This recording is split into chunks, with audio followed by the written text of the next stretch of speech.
ఇవాళ విజయవాడలో లక్ష్మీదేవి యొక్క అవతారం అమ్మ. ఇవాళ అమ్మవారు లక్ష్మీదేవిగా ప్రకటితమవుతుంది. అందుచేత ఇవాళ రోజు సాయంకాలం కనకధారా స్తోత్రం చదవడం చాలా మంచిది. అసుర సంధ్య వేళ అంగం హరేహ పులకభూషణమాశ్రయంతి భృంగాంగనేవ ముకుళాభరణంతమాలం అంగీకృతాఖిల విభూతిరపాంగలీలా మాంగళ్యదాస్తు మమ మంగళదేవతాయాః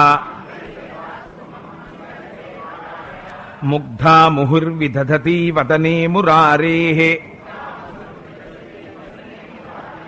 ప్రేమత్రపా ప్రణిహితాని గతాగతాని మాలాదృశోర్మధుకరీవ మహోత్పలేయా సామే శ్రియం దిశతు సాగర సంభవాయాః విశ్వామరేంద్రపద విభ్రమదాన దక్షం ఆనందహేతురధికం మురవిద్విషోపి ఈశన్నిషీదతు మయీక్షణమీక్షణార్థ ఇందీవరోదర సహోదరమిందిరాయాః ఆమీలితాక్షమధిగమ్య ముదా ముకుందం ఆనందకందమనిమేషమ ఆకేకరస్థిత కనీనికపక్ష్మనేత్రం జంగశయంగనాయాః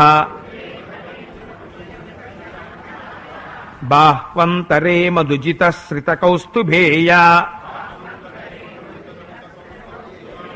హారావళీవ హరినీలమయీ విభాతి కామప్రదా భగవతోపి కటాక్షమాలా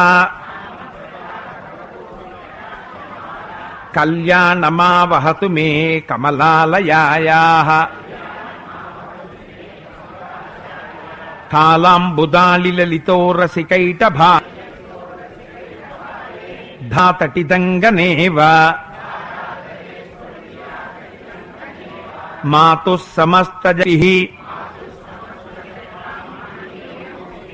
భద్రాణి మే దిశతు భార్గవనందనాయాః ప్రాప్తం పదం ప్రథమతః ఖలు యత్ర మాంగళ్యభాజి మధుమాధి నిమన్మధేన మయ్యాపతేత్తదిహమింద మందాల సంచమకరాలయ కన్యకాయాః దద్యాద్దయానుపవనో ద్రవిణాంబుధారా అస్మిన్న కించన విహంగ శిశౌ విషణ్ణే దుష్కర్మ ఘర్మమపనీయ చిరాయ దూరం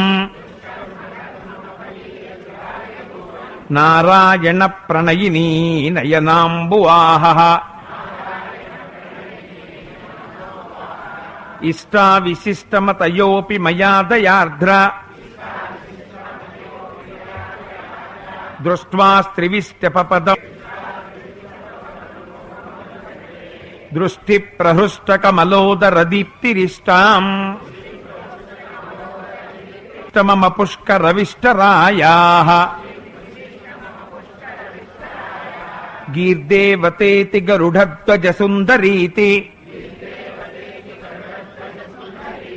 శాకంభరీతి శిశిశేఖరవల్లభేతి సృష్టిస్థితి ప్రళయకేళిషు సంస్థితాయై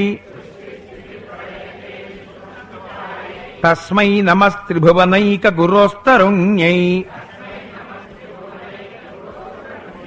శ్రుత్యై నమోస్తు శుభకర్మ ఫలప్రసూత్యై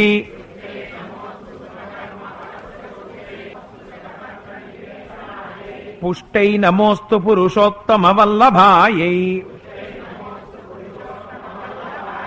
నమోస్తు నాళీక నిభాననాయై నమోస్తు దుగ్ధోదధి జన్మభూమ్యై నమోస్తు సోమామృత సోదరాయై నమోస్తు నారాయణ వల్లభాయై సంపత్కరాణి సకలేంద్రియనందనాని సామ్రాజ్యదాన నిరతాని సరోరుహాక్షి త్వద్వందనాని దురితాహరణోజ్జతాని మామేవ మాతరనిశం కలయస్తు మాన్యే యత్కటాక్షసముపాసనా విధి సేవకస్య సకలార్థ సంపదః సంతనోతి వచనంగమానసై త్వాం మురారి హృదయేశ్వరీం భజే సరసిజ నయనే సరోజహస్తే ధవళతమాం సుఖ గంధమాల్యశోభే భగవతి హరివల్లభే మనోజ్ఞే త్రిభువన భూతికరి ప్రసీద మహ్యం దిగ్ధస్తిభిః కనక కుంభముఖావసృష్ట స్వర్వాహినీ విమలచారు జలప్లుతాంగీం ప్రాతర్నమామి జగతాం జననీమశేష లోకాధినాథ గృహిణీం అమృతాబ్ధిపుత్రీం కమలే కమలాక్ష వల్లభే త్వం కరుణాపూరతరంగితైరపాంగైః అవలోకయ మామకించనానాం ప్రథమం పాత్రమకృత్రిమం దయాయాః స్తువంతి యే స్తుతిభిరమూభిరన్వహం త్రయీమయీం త్రిభువనమాతరం రమాం గుణాధికా గురుతర భాగ్యభాగినో భవంతి తే భువి బుధ భావి. విజయవాడలో వెలిసి ఉన్న కనకదుర్గమ్మ తల్లి యొక్క క్షేత్రంలో శ్రీ మహాలక్ష్మి యొక్క అవతారం. నేను ప్రతిరోజు మీకు ఒక విషయాన్ని విజ్ఞాపన చేస్తున్నాను. అవతారము అనేటటువంటిది ఆ మూర్తిని తీసేసి కొత్తగా పెట్టరు. అదే మూర్తి శ్రీ మహాలక్ష్మిగా కనపడుతుంది. మీరు దాన్ని అర్థం చేసుకుంటే మీకు తత్వం అర్థమైపోయినట్టే.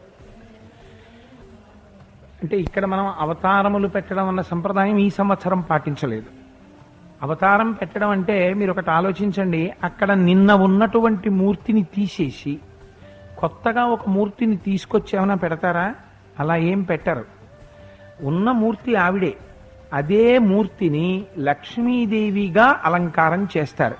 అంటే లోపల ఉన్న ప్రధానమూర్తి ఎవరు? ఆవిడే. ఆ లలితమ్మ తల్లి ఎవరో ఆవిడే ఒకరోజు సరస్వతిగా, ఒకరోజు గాయత్రిగా, ఒకరోజు లక్ష్మిగా కనపడుతోంది.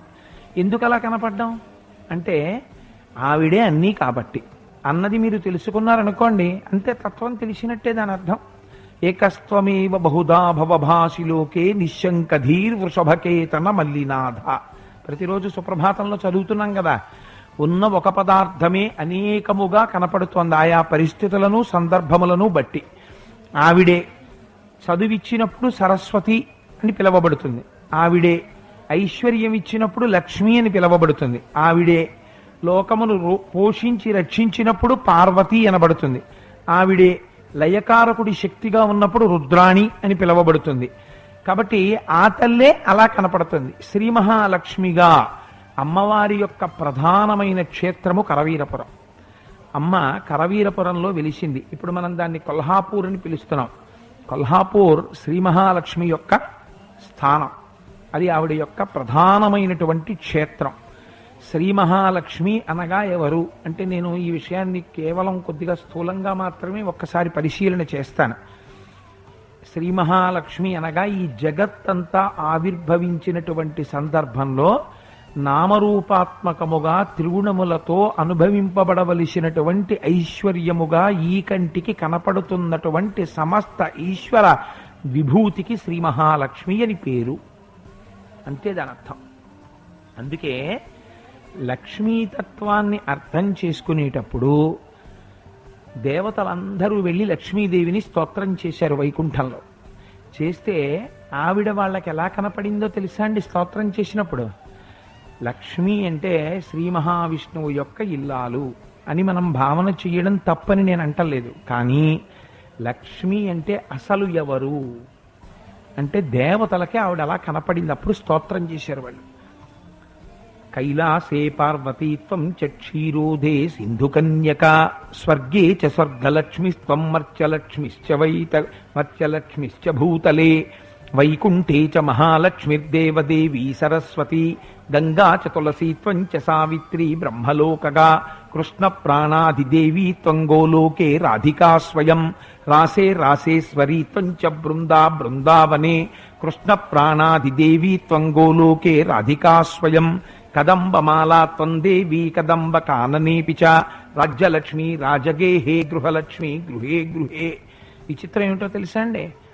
ఆ తల్లే పార్వతిగా కనపడుతోంది, బ్రహ్మలోకంలో సావిత్రిగా కనపడుతోంది, వనంలో లక్ష్మిగా కనపడుతోంది, గోలోకంలో రాధికగా కనపడుతోంది, పద్మవనంలో పద్మావతిగా కనపడుతోంది, రాజ్యలక్ష్మిగా రాజుల యొక్క ఐశ్వర్యముగా కనపడుతోంది, ప్రతి ఇంటి యందు గృహలక్ష్మిగా కనపడుతోంది. ఇలా ఎవరు లక్ష్మీదేవి ముందు నిలబడి స్తోత్రం చేస్తున్నారో, ఎవరు ఈ తత్వం తెలుసుకుని స్తోత్రం చేస్తున్నారో వాళ్ళకి కలిగే ఐశ్వర్యంలో గొప్పతనం ఏమిటో తెలుసా అండి? సాధారణంగా మనం ఎవరైనా ఆడపిల్లకి పెళ్ళి అవ్వకపోతే రుక్మిణి కళ్యాణంలో రుక్మిణీదేవి రాసినటువంటి లేఖ చదువుకోండి అని చెప్తాం. లక్ష్మీదేవిని దేవతలందరూ చేసినటువంటి స్తోత్రాన్ని కానీ మగపిల్లలు చదివితే యుక్త వయస్సు వచ్చిన తరువాత ఇత్యుక్త్వా దేవతా సర్వే మనయో మనవస్తథా రురుర్దుర్నుమ్రవదనా శుష్కకంఠో తాలుకాః. ఇంతకు ముందు వివాహం అవనటువంటి వాడికి పెళ్ళవుతుంది. ఎటువంటి పిల్లొస్తుందో తెలుసా అండి?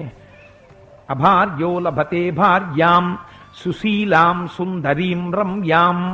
మంచి శీలము కలిగినది, గొప్ప అందమైనటువంటిది, మంచి నడువడి కలిగినది, మంచి కొడుకులను కనగలిగినటువంటిది, వైష్ణవం చిరంజీవినం. ఆ పుట్టినటువంటి కొడుకు మహాభక్తుడై చిరంజీవి అయి ఉంటాడు. పరమైశ్వర్యయుక్తంచ. ఆ ఇంట్లో సర్వకాలముల యందు ఐశ్వర్యం నిలబడి ఉంటుంది. పరమైశ్వర్యయుక్తంచ.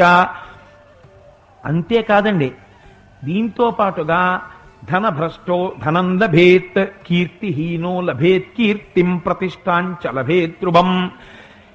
ఎవరికి ఇంతకు ముందు సంపదని పోగొట్టుకున్నాడో వాడికి తిరిగి సంపద కలుగుతుంది. ఎవడు కీర్తిని పోగొట్టుకున్నాడో వాడికి కీర్తి కలుగుతుంది. కీర్తి దేని వల్ల వస్తుంది? సత్ప్రవర్తన చేత, సద్బుద్ధి చేత వస్తుంది. అంటే అమ్మవారు బుద్ధిని ప్రచోదనం చేసి మంచి వైపుకి నడిపిస్తుంది. దానివల్ల కీర్తి గణిస్తాడు. ఇన్ని ఎక్కడి నుంచి వస్తాయి? ఆ లక్ష్మీదేవి యొక్క స్తోత్రంలో, లక్ష్మీదేవిని ప్రార్థన చెయ్యడంలో, ఆ అమ్మని సేవించడంలో వస్తాయి. అయితే శంకరులు అన్నారు, ఆ తల్లి ఎంతటి అవ్యాజ కరుణామూర్తి అంటే అమ్మవారికి ఒక్కసారి నమస్కారం చేసి ప్రీతితో ఒక్కసారి ఆవిడ పాదముల దగ్గర తల వంచితే చాల్ట. శ్రీగుణరత్న కోశంలో పరాశర భట్టర్లు అంటారు, లక్ష్మీ కటాక్షం అంటే ఎలా ఉంటుందంటే, ఒక్కసారి వెళ్ళి లక్ష్మీదేవి దగ్గర మనస్ఫూర్తిగా రెండు చేతులు జోడించి అంజలి ఘటించి శిరస్సు ఉంచి అమ్మ పాదములకు శిరస్సు పాటించి ఎవరు నమస్కరిస్తున్నారో, ఇవాళ అమ్మ లక్ష్మిగా ఉంది, అమ్మ దగ్గరికి వెళ్ళి ఇలా శిరస్సు ఉంచి ఎవరు నమస్కరిస్తున్నారో, ఎవరు ఆవిడికి ఇంత కుంకుమ సమర్పించారో, ఒక పువ్వు సమర్పించారో, ఆవిడ గురించి ప్రీతితో వింటున్నారో, ఒక కనకధారా స్తోత్రం చదువుతున్నారో, అటువంటి వారికి అమ్మ సమకూర్చేటటువంటి ఐశ్వర్యం ఎటువంటిది ఉంటుందంటే, అది త్వం లజ్జసే కథయకోయుదార భావ అన్నారు. ఐశ్వర్యమక్షర గతిం పరమం పదం వా కస్మై చితంజలి భరం వహతే వితీర్య, కస్మై చితంజలి భరం వహతే వితీర్య అని. అటువంటి వాళ్ళకిట అమ్మవారి దగ్గరికి వెళ్ళి ఒక్కసారి తల వంచి నమస్కరిస్తే వాళ్ళకి ఇహమునందు కావలసినంత ఐశ్వర్యాన్ని ఇచ్చి, ఐశ్వర్యాన్ని ఇవ్వడం అంటే మీరు ఒకటి గుర్తుపెట్టుకోండి, మీకు ఎంత ఐశ్వర్యం ఇచ్చినా సరే ఇంకా కోరిక ఉండిపోతుంది. నేను అమెరికా అధ్యక్షుడిని అయిపోతే బాగుండని ఉంటుంది, బ్రహ్మాండం అంతా నీ పరిపాలిస్తే బాగుండని ఉంటుంది, దానికి ఏం అంత ఉండదు. కానీ ఐశ్వర్యం అనగా ఏమి? నీకు ఎప్పుడు ఏ అవసరం వస్తే ఆ అవసరము తీరడానికి కావలసినటువంటి పదార్థము నీకు ఒకరి దగ్గరికి వెళ్ళి చెయ్యి చాపి అడగవలసిన అవసరము లేకుండా తానే వచ్చి నీ అవసరాన్ని తీర్చగలిగినటువంటి యశస్సు నీకిచ్చి నీ అవసరం తీర్చడానికి 10 మంది నిలబడేటట్టు చెయ్యగలిగినటువంటి అదృష్టమును నీ యందు ప్రసరింపచేయడమే ఐశ్వర్యం. ఇంకంతకన్నా ఏం కావాలండి? 10 కోట్లు బ్యాంకులో ఉంటే ఏం చేస్తాడు? లక్షాధికారైన లవణమన్నమే కాని మెరుగు బంగారంబు మింగబోడు, విత్తమార్జన చేసి విర్రవీగుటే కాని కూడపెట్టిన సొమ్ము కుడువలేడు, పొందుగా మరుగైన భూమి లోపల పెట్టి దాన ధర్మము లేక దాచి దాచి తుదకు దొంగలకిత్తురో దొరలకవును, తేనె జుంటీగలియవా తిరువరులకు. ఎందుకు ఐశ్వర్యం? తల్లి గర్భము నుండి ధనము తేడెవ్వడు, వెళ్ళిపోయేడి నాడు వెంటరాదు. తాను ఒక సంకల్పం చేస్తే అది దిగుళంగా బహుళంగా జరగడం, తాను ఒక కార్యక్రమం త్యాగరాజు గారు ఏం సంపాదించారండి జీవితంలో నాకు చెప్పండి? త్యాగరాజు గారు తన ఆడుకుంటూ వెళ్ళిపోతుంటే ఆయన జోలెలో బంగారు కాసులు వేశారు. ఇంటికొచ్చి అన్నపు ముద్దనుకుని ఉంచారు. బంగారు కాసులు కింద పడ్డాయి. నిధి చాలా సుఖమా, రాముని సన్నిధి చాలా సుఖమా అని కాసులు తీసుకెళ్లి పెంటకుప్ప మీద పారేశారు. తాను ఆరాధించే రామచంద్రమూర్తి విగ్రహాల్ని తీసుకెళ్లి తన అన్న జపేశుడు కావేరీ నదిలో పారేస్తే వెళ్ళి కావేరి ఒడ్డున కూర్చున్నారు. కనపడవయా రామా అని. నీటి మీద తేలి వచ్చేయండి విగ్రహాలు. వస్తే నన్ను పాలింపక నడచి వచ్చితివా అని రారా మా ఇంటి దాకా అంటూ తీసుకెళ్లారు. అలాగా ఉంది కదా నవంబర్ 17 నుంచి త్యాగరాజు గారి జీవితం, వారి యొక్క జననం దగ్గర నుంచి బ్రహ్మైక్యం వరకు. నిన్న మీరు విన్నారు కదా గంధర్వగానం, ఆ తల్లి సొత్తు, అమ్మవారి అనుగ్రహం. శ్రీమతి పెద్దాడ సూర్యకుమారి గారు కూర్చుని త్యాగరాజస్వామి వారి జీవితంలో అద్భుత ఘట్టములలోని కీర్తనలను పాడుతుంటే దానికి సాహిత్య వ్యాఖ్యానం చేసే అదృష్టాన్ని అమ్మ నాకు కటాక్షించుగాక. అందుచేత అప్పుడు ఎలాగో వింటారు త్యాగరాజు గారి జీవితం. ఆ త్యాగరాజు గారు తన కుమార్తె వివాహం చెయ్యవలసి వస్తే ఆయన ఏం దాచుకున్నారు? ఆయన తన కుమార్తె వివాహం చెయ్యాలనుకున్నారంతే. యోగ్యుడైన వరుడు తనంత తాను వచ్చాడంతే, తన ప్రమేయం ఏం లేదు, వాళ్లే వచ్చారు. వివాహం చెయ్యాలనుకున్నారు. ఎక్కడి నుంచో రామచంద్రుడు వచ్చాడు, ఒక ఫోటో పట్టుకొచ్చారు. ఆయన అన్నారు ఫోటో పట్టుకొచ్చారని లేదు, నన్ను పాలింపగా నడచి వచ్చితివా స్వామి, అంత దూరం నుంచి నడిచి వచ్చావా ఇంత దూరం నా ఇంటికి అని పొంగిపోయారు. జరగలా? రంగరంగ వైభవంగా జరిగింది పెళ్లి. మహాత్ములు ఎవరు డబ్బు దాచుకుని అంటే నేను ఏమండి మీ అందరూ మీ బ్యాంక్ అకౌంట్లు క్లోజ్ చేసేయండి అని నేనేం బోధ చేయట్లేదు.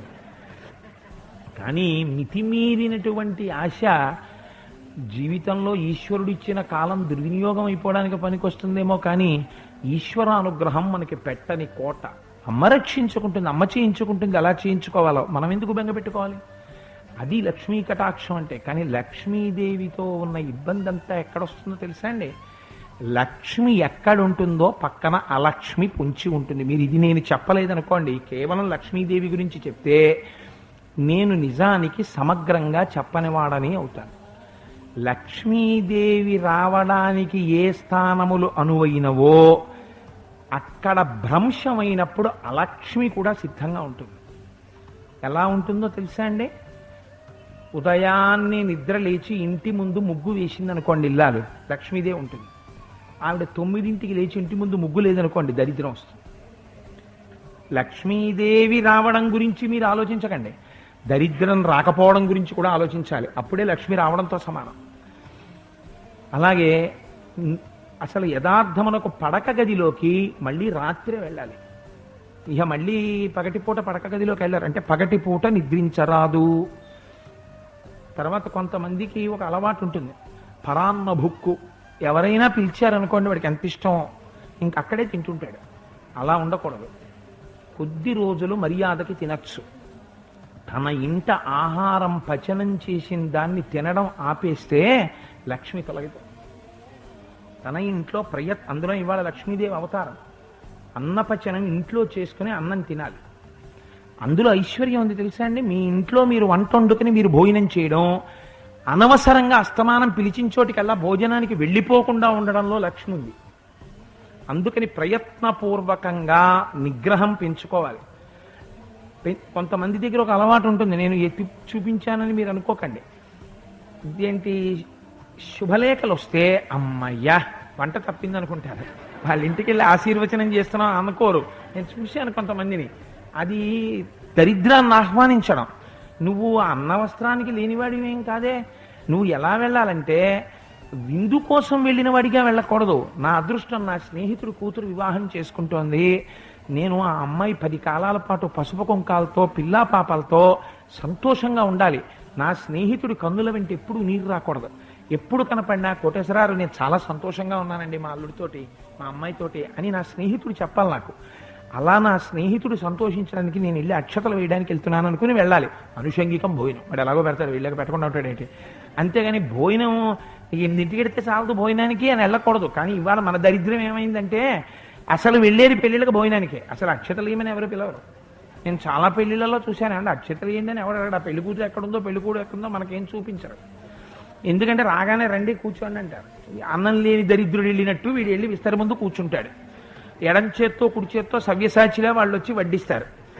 వడ్డిస్తే వీడు అన్నార్తితో ఉన్నట్టు దరిద్రుల్లా వీడు తినేసి లేచి వచ్చేయాలి. ఒక్కొక్కసారి అయితే వరుసగా పెట్టేస్తే వీడు వెళ్ళి వీడి పెళ్ళం వీడే ఎడం చేతిలో పెట్టుకుని కూర దగ్గరికి వెడితే కూర, పప్పు దగ్గరికి వెడితే పప్పు, పులుసు దగ్గరికి వెడితే పులుసు వాడు వేస్తే ఓ చోట ఎక్కడో మూల ఒదిగి ఒదిగి ఒక ముష్టివాడు తిన్నట్టు కలుపుకు తిని ఎడం చేతిలో పెట్టుకుని కుడి చేత్తో ఆ తర్వాత వీడు వస్తాడు. ఇంటికి వచ్చినటువంటి అతిథి ఎటువంటి వాడు వచ్చాడో నీకు అనవసరం. వాడికి నువ్వు ఇచ్చిన మర్యాద అది.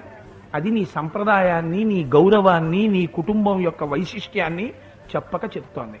ఇంతకన్నా నేను దాని గురించి వ్యాఖ్యానం చేయను. అది వాడికి కాదు అమర్యాద, నీకు అమర్యాద. కాబట్టి ఎక్కడుంది లక్ష్మి అలక్ష్మి? ఇది తెలుసుకుని జీవితాన్ని దిద్దుకుంటే లక్ష్మీ కటాక్షం కలుగుతుంది. ఇంకంతకన్నా ఎందుకంటే అది దాని గురించి చెప్తూ వెళ్ళిపోతే ఇంకెంత దూరమైనా వెళ్ళిపోతుంది అది. సో అదే లక్ష్మీ అవతారము. కాబట్టి గృహస్థాశ్రమంలో ఉన్నవాడు లక్ష్మిని ప్రయత్నపూర్వకంగా కోరుకోవాలి. ధర్మార్థ కామ మోక్ష చతుర్విధ పురుషార్థ ఫల సిద్ధ్యర్థం మనోవాంఛా ఫల సిద్ధ్యర్థం సమస్త దురితోపశాంత్యార్థం రోజు మీకు సంకల్పంలో చెప్పిస్తున్నారు కదా. అందుచేత కానీ నేను ఇవాళ ప్రయత్నపూర్వకంగా ఒక విషయాన్ని స్పృశించాలని అనుకున్నాను. రేపటి రోజున ఇక్కడ సరస్వతీ పూజలు జరగాలి అని సంకల్పం చేశారు.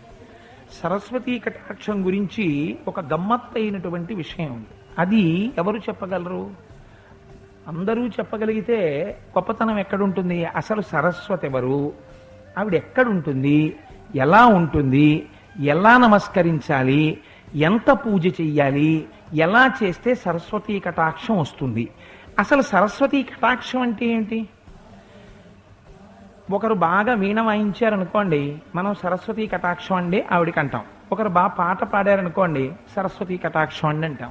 అప్పుడప్పుడు నా దగ్గరికి నమస్కారం పెట్టే వాళ్ళలో వృద్ధులు వస్తుంటారు. అమ్మా మీరు నమస్కారం చేయాలా తల్లి అని నేనంటే ప్రేమతో వాళ్ళు అంటారు, అయ్యా మేము మీకు చేయట్లేదండి, మీలో సరస్వతీదేవికి చేస్తున్నాం, అది వాళ్ళ సంస్కారం, చాలా గొప్ప మాట అది అని నమస్కారం చేస్తూ ఉంటారు. ఏమిటి ఆ సరస్వతి? అసలు ఆ సరస్వతి యొక్క స్వరూపం ఏమిటి? అసలు ప్రార్థన ఎలా చెయ్యాలి, ఆవిడ్ని శరన్నవరాత్రుల్లో ఎలా దర్శనం చెయ్యాలి ఆవిడ్ని, దీని గురించి మాట్లాడడానికి ఎవరికి ఉంటుందండి అధికారం? మహాస్వామి శంకర భగవత్పాదులు మాట్లాడాలి. అందుకని శంకరులు ఒక అద్భుతమైన శ్లోకాన్ని ప్రయోగించారు. అది నా దృష్టిలో అయితే అసలు విద్యార్థులు కాదండి, బ్రతికున్నంత కాలము ప్రతివారు ఆ శ్లోకాన్ని చెప్పుకుంటూ ఉండాలి. కానీ ఆ శ్లోకంలో ఉన్న ఇబ్బంది ఏమిటంటే తప్పు పలకూడదు. అందులో శబ్దాలంకార ప్రయోగాలు ఉన్నాయి. ఇది చాలా జాగ్రత్తగా పలకాలి ఆ శ్లోకాన్ని. నేను ఇవాళ మీకు అందులో ఒక శ్లోకాన్ని చెప్పే ప్రయత్నం చేస్తాను. అవసరం అనుకుంటే అది అద్భుతం, అది అనేక మెట్లు ఎక్కుతాయి ఆ శ్లోకాలు. అవి నేను చేస్తున్న యథార్థానికి ఏ శ్లోకాన్ని నేను పూర్తి వ్యాఖ్యానం చేయట్లా, అందిస్తున్నానంతే. ఎందుకంటే నా వెనక మళ్ళీ పూజ ఉంది కదా, అందుకని సంక్షిప్త ప్రసంగాలే చేస్తున్నాను. శంకరులు అంటారు, శరజ్యోత్స్నా శుద్ధాం శశియుత జటాజూట మకుటాం వరత్రా సత్రాణ స్ఫటిక ఘుటికా పుస్తకరాం సకృన్నత్వా నత్వా కథమివ సతాం సన్నిధదతే మధుక్షీరద్రాక్ష మధురి మధురీణాః ఫణితయః. అద్భుతం. శంకరులకి శంకరులే సాటి. శంకరులు సరస్వతీదేవి యొక్క స్వరూపం ఎలా ఉంటుందో చెప్తున్నారు. శరజ్యోత్స్నాశుద్ధాం, ఈ నవరాత్రులకి శారదా నవరాత్రులు అని పేరు. అసలు ఈ శారదా నవరాత్రుల్లో కాలమునకు శరత్కాలమని పేరు. ఈ చంద్రుడికి పరిణిత చంద్రుడు అని పేరు, ఆశ్వీజ మాసంలో వచ్చేటటువంటి చంద్రుడికి. ఎందుకంటే ఇప్పుడు వెన్నెల, పండు వెన్నెల ఉంటుంది. శరజ్యోత్స్నాశుద్ధాం ఎలా ఉంటుందంటే సరస్వతీదేవి శర అన్న మాటతో ప్రారంభం చేశారు శరత్తులను. శంకర భగవత్పాదులకి సరస్వతీ కటాక్షం గురించి విశేషమైన మక్కువ ఉండడంలో ఆశ్చర్యం లేదు. ఎందుకంటే వారు మహాజ్ఞాని, జ్ఞాన మార్గంలో ఉన్నవారు, అద్వైత సిద్ధాంతాన్ని ప్రచారం చేసినవారు, వేదము యొక్క ప్రమాణమును నిలబెట్టినవారు, ఎన్నో స్తోత్రములు చేసినవారు, విశేషించి మనకి ప్రస్థానత్రయానికి సాధికారికమైన వ్యాఖ్యానం ఇచ్చినవారు. అటువంటి శంకరులకు సరస్వతీదేవి పట్ల మీదు మిక్కిలి భక్తి ఉండడం ఆశ్చర్యం లేదు.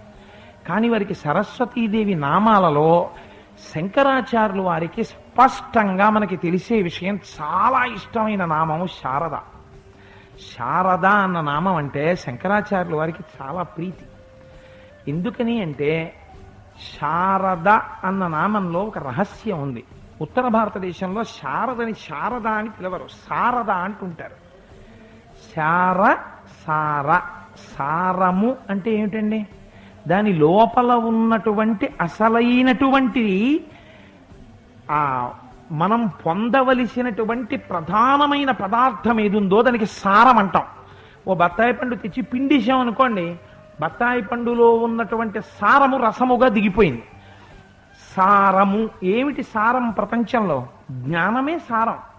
సారద ఇచ్చున్నది, అది ఆవిడ గొప్పతనం. ఇది ఇంకెవ్వరివ్వరు, ఆవిడ ఒక్కతే ఇస్తుంది.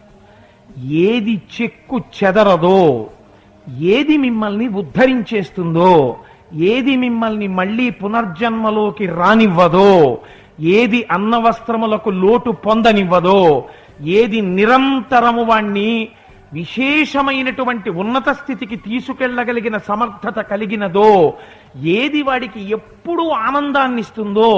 మీకు ఇంద్రియాలకి అన్ని ఆనందాన్ని ఇవ్వవండి. ఒక గమ్మత్తు ఉంటుంది. మీరు ఒక టీవీ చూస్తున్నారనుకోండి, ఒక గంట చూశాక మీకు విసుగొస్తుంది. కానీ యోగరతోవా భోగరతోవా సంగరతోవా సంగవిహీన యస్య బ్రహ్మణి రమతే చిత్తం నందతి నందతి నందత్యేవ. బ్రహ్మముతో తాదాత్మ్యము చెందినవాడు ఉన్నాడు అనుకోండి, ఆ జ్ఞానము కలిగి వాడికి ప్రతి క్షణం ఆనందమే. కడుపు నిండా మీరు పాలు తాగేశారనుకోండి, త్రేణుపులు వస్తుంటాయి. ఆ త్రేణుపు వచ్చినప్పుడు ఎంత ఆనందంగా ఉంటుందో పాలు తాగినప్పుడు, ఆ శారదా కటాక్షం పొందిన వాడి జీవితం అలా ఉంటుంది. వాడికి ఎవ్వరు అక్కర్లేదు పక్కన, వాడిలో వాడే రమించిపోతుంటాడు. త్రేణుపు వచ్చిన వాళ్ళ అబ్బా అబ్బా అనుకుంటూ ఉంటాడు, ఏదో తలుచుకుంటూ ఉంటాడు, పొంగిపోతుంటాడు. అబ్బా అది ఎంత గొప్ప విషయం, అది ఎంత గొప్ప విషయం, ఇది ఎంత గొప్ప విషయం. వాడికి బాహ్యంతో సంబంధం ఏమి ఉండదు.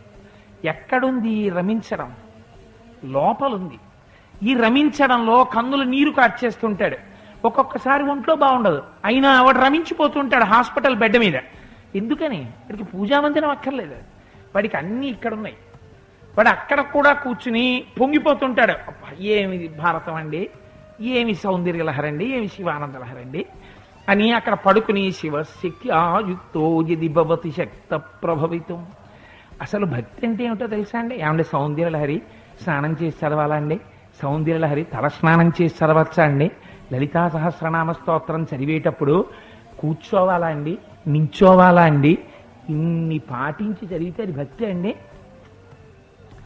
మీరు ఒళ్ళు మరిచిపోయి మంచం మీద పడుకుందామని నిద్రపోదామని పడుకున్నారనుకోండి, మీ ప్రమేయం లేకుండా మీకు సరస్వతీదేవి గానం చేస్తున్నటువంటి అమ్మవారి దర్బార్ గుర్తొచ్చిందనుకోండి, విపంచా గాయంతి వివిధమపదానం పశుపతే అని తలుచుకుంటూ పొంగిపోతూ అటు దొల్లి ఇటు దొల్లితే ఏమండి నిద్ర పట్టట్లేదా అందనుకోండి ఆవిడ. అబ్బాయి పట్టట్లేదులే అని అటు తిరిగి ముసిముసి నవ్వులు నవ్వుకుని ఇటు తిరిగి ముసిముసి నవ్వులు నవ్వుకుని ఏమిటండి ఆ నవ్వులు అంటే అబ్బాయి ఏం లేదులే అనుకుని ఆ శ్లోకాలు తలుచుకుని పొంగిపోతున్నాడు అనుకోండి.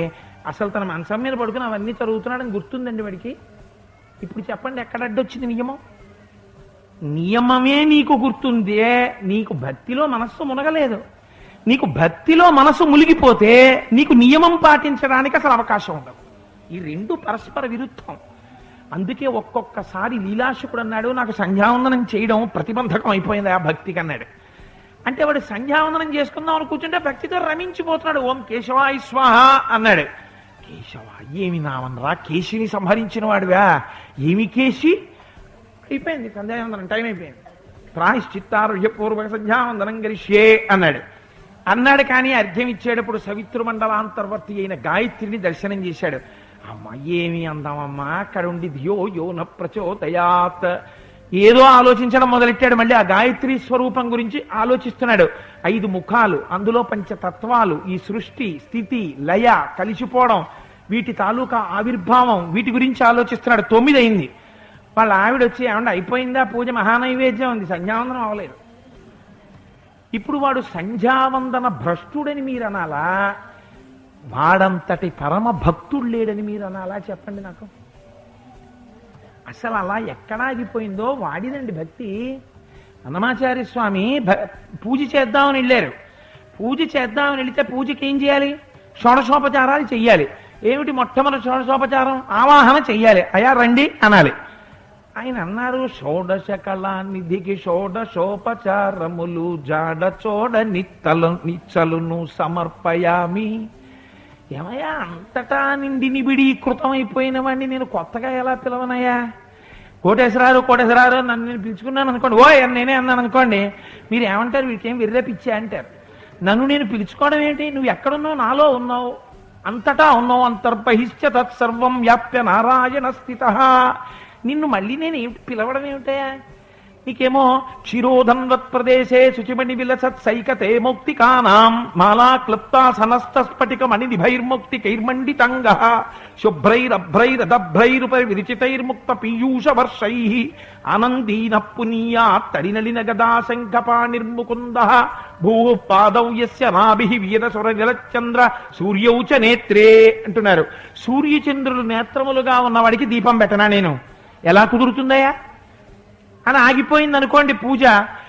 శంకరాచార్యుల వారు శివానంద లహరిలో ఇలాంటి ప్రయోగం ఒకటి చేశారు. శివానికి పూజ చేద్దామని వచ్చి కూర్చున్నాను, కానీ పూజ నీకు ఎలా చేస్తాం, ఎలా కుదురుతుంది? కుదరట్లేదే. వస్త్రోద్ధూత విధౌ సహస్రకరత పుష్పార్చని విష్ణుత అన్నారు. నీకు వస్త్రం ఇవ్వాలి పూజ చేద్దామంటే, ఎందుకని? నీకు స్నానం చేశాక వస్త్రం పెట్టాలి.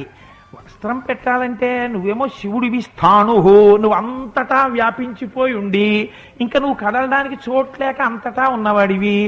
అంత పెద్ద వస్త్రం అమ్మే కొట్టు నాకు తెలిసి ఎక్కడా లేదు. 1000 చేతులున్నవాడు సూర్యుడైతే ఏమైనా నేస్తాడేమో. అలాంటిది సూర్యుడిని వెళ్ళి అయ్యా ఓ చీరను ఓ పంచినేసి ఇవ్వండి శివుడికి ఇస్తానంటే ఆయన ఒప్పుకుంటాడా? కాబట్టి పూజ ఎలా చేస్తాను? నీకు అభిషేకం చేస్తే వస్త్రం ఎలా ఇస్తాను? కుదరదు. వస్తోద్ధూత విధౌ సహస్రకరత పుష్పార్చని విష్ణుత. అంతటా ఉన్నవాడికి అంతటా ఉన్నవాడే చెయ్యాలి. కాబట్టి విష్ణువు చెయ్యాలి. విష్ణువు చెయ్యవలసిన పూజ నేనెలా చెయ్యను? అందుకని ఇప్పుడు ఏమైంది? అన్నమాచార్యుల వారికి ఏ భావన వచ్చిందో శంకరాచార్యుల వారు అదే భావనలో ఉన్నారు. లేదా శంకరులు చెప్పిన భావన అన్నమాచార్యుల వారికి వచ్చింది. ముందు శంకరులు చెప్పారు. ఇప్పుడు ఏమైంది? ఇప్పుడు వాళ్ళు పూజ చేయడం ఆపేశారని మీరంటారా? పూజ చేయవలసిన స్థితిని దాటిపోయారు వాళ్ళని మీరంటారా? చెప్పండి నాకు. ఇది శారద. ఈ శారద అందరికీ కటాక్షిస్తుందని మీరు అనుకోకండి. కొంతమందిని కటాక్షిస్తుంది. అలా పొందాలంటే ఎలా పూజ చేయాలో శంకరులు చెప్తున్నారు. ఎందుకు చెప్పాలండి? ఆయన పొందారు, మనకెందుకు చెప్పాలి? ఇది ధాతృత్వం. గురువు చెయ్యవలసిన పని ఇది. తాను అనుభవించేసి గురువు వెళ్ళిపోకూడదు. తను ఏది అనుభవించాడో అది కూత వేసి పిలవాలి. కోడి ఎవరు అడిగారని కోడి మెళ్ళలో అలారం పెట్టారా, లేకపోతే దానికి చెప్పారా 5ంటికి లేపమని? అయినా తెల్లవారుతుంటే కొక్కురో కో నరుస్తుంది. కోడి ఎలా ఏమీ తెలియకపోయినా తెల్లవారుతోందని కూత వేసిందో, అలా తను తెలుసుకున్న దాన్ని చెప్పకుండా ఉండలేక చెప్పి వెళ్ళిపోతున్నవాడు ఎవడో వాడు గురువు. వాడికి నిరపేక్ష, వాడికి దానివల్ల ఏమిటి ప్రయోజనం? అసలు ఆ మాట ఆయన ఇప్పుడు ఆలోచించలేదు, అలా ఉంటుందని ఆయన ఆలోచించలేదు. ఆయనకి ఎందుకంటే అది చెప్పకుండా నేను ఉండలేనండి, అది నా బ్రతుకు. ఏమంటే ఎందుకు గాలి పీలుస్తున్నారు? అదేంటంటే పీల్చకపోతే నాకు బతుకు ఎక్కడుంది? ఎందుకు చెప్తున్నావు? అదేంటండి చెప్పకుండా ఎలా బ్రతుకుతానండి అన్నాడు అనుకోండి, వాడు గురువు. ఎంత గొప్ప మాట అండి శాస్త్రంలో. శంకరులు గురువు. ఎందుకని? శంకరులు అనుభవించారు. వారు చెప్పకుండా ఉండలేక తన లోకము కోసమని ఆయన చెప్పారు. ఇది శారద. శారద జ్ఞానం ఇచ్చింది. ఈ శారద ఎలా ఉంటుంది అసలు చెప్తున్నారు శంకరాచార్యుల వారు.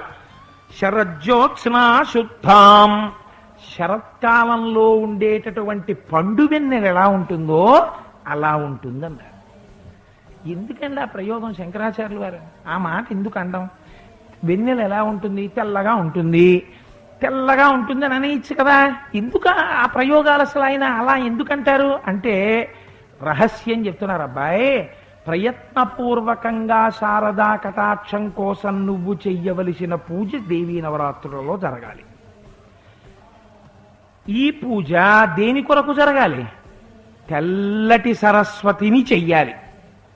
తెల్లటి సరస్వతి అంటే ఏమిటండి అంటే ఒక రహస్యం చెప్తున్నారు. తెలుపుతో ఉండి జ్ఞానం ఇచ్చేవాళ్ళు మీకు ఇద్దరున్నారు.